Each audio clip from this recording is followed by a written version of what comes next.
Apa kamu tahu kejadian ini? Seorang suami nekat membakar istrinya karena inbox dari Facebook. Kejadian ini terjadi di Jember, bernama Rohim dan Uli Rubianti yang merupakan pasangan suami istri. Setelah menikah, Rohim memboyong Uli ke rumahnya di Desa Kertosari, Pakusari, Jember. Pada Jumat tanggal 31 Maret 2017, pagi itu, Uli tengah bersiap-siap berangkat kerja, lalu pamit kepada Rohim. Saat istrinya berangkat, Rohim kemudian masuk ke dalam rumah dan melanjutkan tidur. Saat siang hari, Rohim bangun dan gak bisa tidur lagi. Rohim kemudian iseng membuka akun Facebooknya. Pada notifikasi inbox tersebut, ia melihat sebuah pesan dari akun bernama Nopal. Dalam pesannya, Rohim ini dihina-hina terkait masalah rumah tangganya.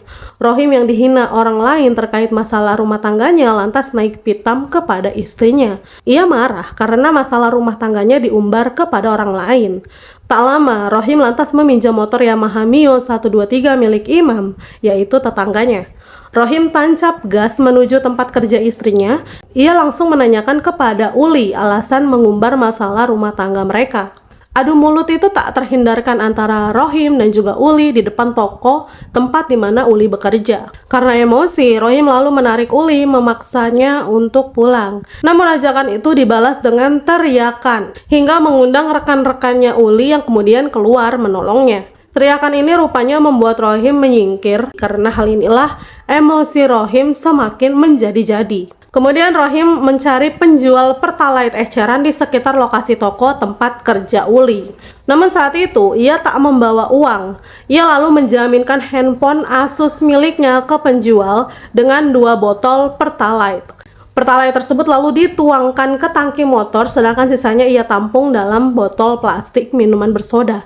Rohim lalu kembali ke toko Uli. Karena masih memaksa hendak menemui istrinya, Rohim lantas dipersilahkan untuk menyelesaikan masalah dengan istrinya di lantai 2 toko. Namun Uli rupanya nggak mau berbicara dengan Rohim.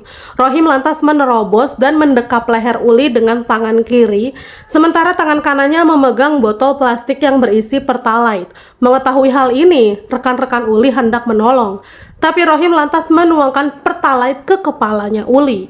Kemudian Rohim mengeluarkan ancaman jika teman-teman kerja istrinya mendekat, maka Rohim tak segan untuk membakar Uli. Ancaman ini dibarengi dengan mengeluarkan korek api gas dari sakunya. Namun rupanya, teman-teman kerja Uli tetap berupaya maju dan berusaha menolongnya.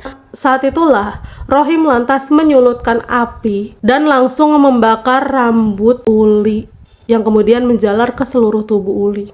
Uli yang terbakar lalu dilepas dan sempat membakar sejumlah perabotan di dalam toko juga. Sedangkan Rohim yang kakinya turut terbakar langsung kabur meloloskan diri dari kejaran massa ke area persawahan. Uli mengalami luka bakar di sekujur tubuhnya, langsung dilarikan ke rumah sakit dan mendapatkan perawatan intensif. Singkat cerita, Rohim ini tiba di Kalisat, yaitu di kampungnya. Namun Rohim ini nggak langsung pulang. Dia ternyata bersembunyi di sebuah musola setempat. Namun pada sekitar pukul 22 malam, Rohim memberanikan diri keluar dan melangkah pulang ke rumah orang tuanya. Namun belum sampai di rumah orang tuanya, Rohim langsung diringkus polisi tepat di pinggir jalan. Selanjutnya ia ditetapkan sebagai tersangka. Rohim saat itu dijerat dengan pasal 335 KUHP tentang penganiayaan berat dengan hukuman penjara 15 tahun.